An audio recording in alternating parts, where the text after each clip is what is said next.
पढ़ लो चाहे जितनी कुरान, रामायण गीता वाले हो। जय श्री राम, जय जय श्री राम।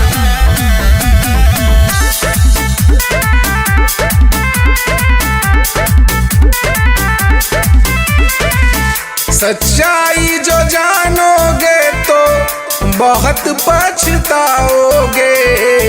डीएनए करा लो खुद को, हिंदू ही पाओगे। सच्चाई जो जानोगे तो बहुत पछताओगे।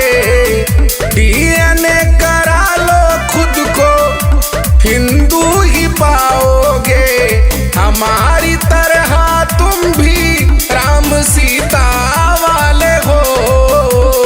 हमारी तरह तुम भी राम सीता वाले हो। पढ़ लो चाहे जितनी कुरान, रामायण गीता वाले हो। पढ़ लो खूब कुरान, रामायण गीता वाले हो।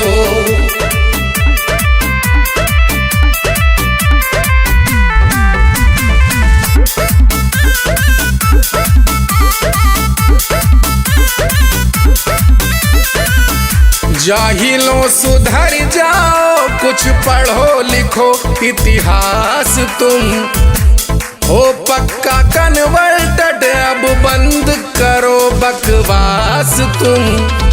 जाहिलों सुधर जाओ, कुछ पढ़ो लिखो इतिहास तुम हो पक्का कन्वर्टेड। अब बंद करो बकवास तुम। 4 बीवियां नहीं एक पत्नी पुनीता वाले हो।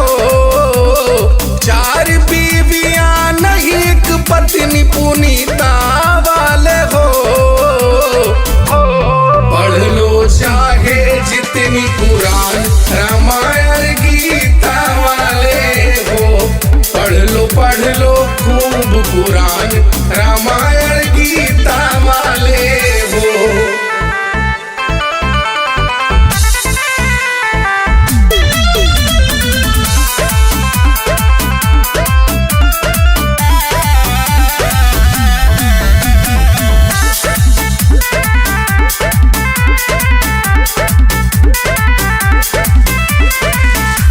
अनुपम अतुल संदीप के लिए तुम न गैर हो।